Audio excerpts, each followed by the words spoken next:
Bonjour à tous, aujourd'hui on se retrouve pour parler plantes et plus précisément de l'oxyalis ou trèfle. Est-ce que vous voyez à quoi ça ressemble? Non?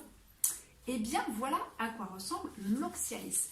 C'est une petite plante d'intérieur ou d'extérieur qui fait des petites feuilles comme le trèfle, d'où son nom. Alors aujourd'hui je vous explique tout sur l'oxyalis. A tout de suite. Alors avant de commencer de vous parler de l'oxyalis, vous êtes-vous abonné à la chaîne? Non? Alors il est temps de le faire. Je vous laisse le faire et en plus n'oubliez pas d'appuyer sur la petite cloche pour recevoir une notification dès que je publierai une nouvelle vidéo. Si c'est fait, on continue. Comme je vous le disais, l'oxyalis, donc qui a une petite forme de trèfle au niveau de ses feuilles, est une plante d'intérieur l'hiver et d'extérieur l'été. L'été, c'est-à-dire à partir du mois de mai jusqu'au mois de septembre, vous pouvez la laisser dehors, soit en pot ou en pleine terre. Les deux options sont possibles. On va prendre déjà pour la partie intérieure à la maison. Donc si vous la laissez toute l'année à l'intérieur, il n'y a aucun souci. Par contre, on le met dans une pièce lumineuse. On évite par contre le plein soleil comme toutes les plantes. Et on essaiera d'arroser minimum une fois semaine et laisser la terre légèrement humide parce que l'oxyalis déteste manquer d'eau, vous risquerez de la perdre. Donc on fait très attention à l'arrosage. Pour ce qui est de l'extérieur, vous pouvez la mettre en pleine terre. Attention par contre parce qu'elle prend énormément de place, vous risquez d'être envahi. Pourquoi? Parce que l'oxyalis est une plante de bulbes. Il y a des petits bulbes au niveau de ses racines. Un petit peu comme les jacinthes si ça peut vous aider. Donc, de ce fait, quand vous plantez en pleine terre, elle risque de s'étaler. Vous risquez d'avoir un petit peu de mal à vous en débarrasser. Donc, faites attention. Par contre, vous pouvez tout à fait la mettre en jardinière ou en pot. Et donc encore, attention au plein soleil.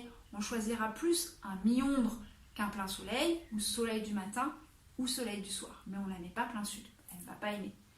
Et au niveau arrosage, c'est pareil. On fera attention qu'elle n'ait pas de manque d'eau. Et quand vous la mettez en pleine terre, n'hésitez pas à mettre une terre un petit peu sableuse ou faites un mélange terre et sable pour qu'il y ait une meilleure drainage de l'eau. Donc cette plante originaire d'Amérique du Sud a une particularité. Si vous en avez une, vous l'avez peut-être remarqué.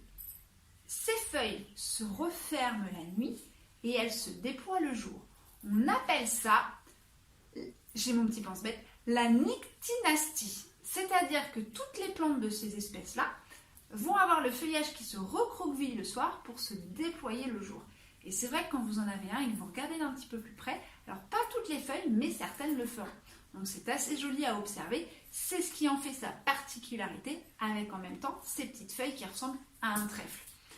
Il y a plein de variétés possibles sur l'oxyalis. Vous avez les pourpres, comme moi j'ai, mais vous avez des feuilles vertes. Vous avez des feuilles vertes avec le cœur un petit peu plus bordeaux. Il y a vraiment un panel d'oxyalis, donc vous pouvez vraiment vous faire plaisir.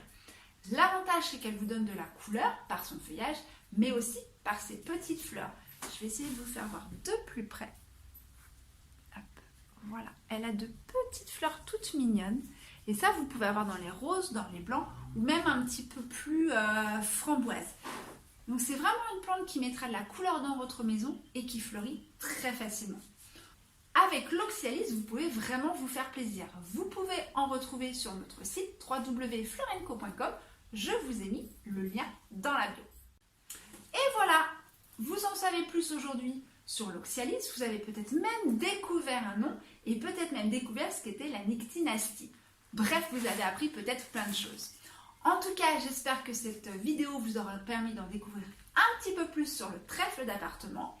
Je vous dis à la semaine prochaine pour de nouvelles aventures florales. À bientôt!